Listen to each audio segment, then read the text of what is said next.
With all the talk at the moment about energy efficient computing, I thought I'd show you a quick and easy way you can find out how much electricity your computer at home is using.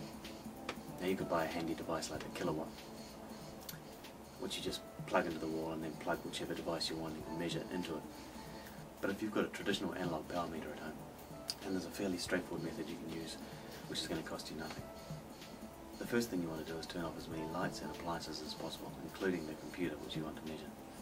So switch off the TV, turn off any lights you can, and switch off the AC if you've got it going.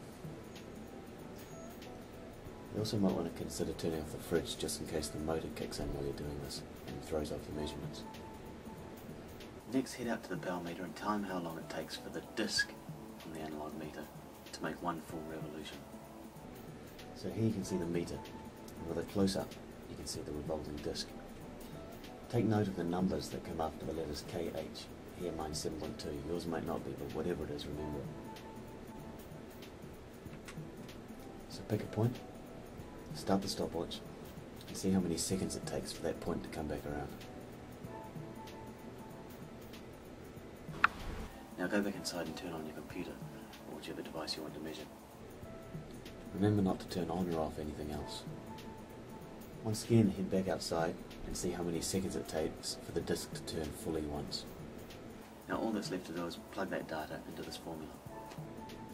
With 3,600 being the number of seconds in an hour, the KH number being whatever is stamped on your particular meter, and the number of seconds the time it took for one revolution of the disc.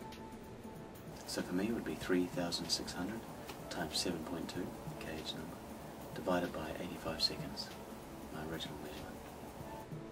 So here you can see in red the numbers for my first timing, and below it in green the numbers for my second timing with the computer switched on. This gives two power measurements in watts, and if I subtract the first from the second, I'm left with just over 113 watts, which is what my computer was using in an idle state. Once you have this, it's a simple matter of finding out what the unit charge is for electricity in your area.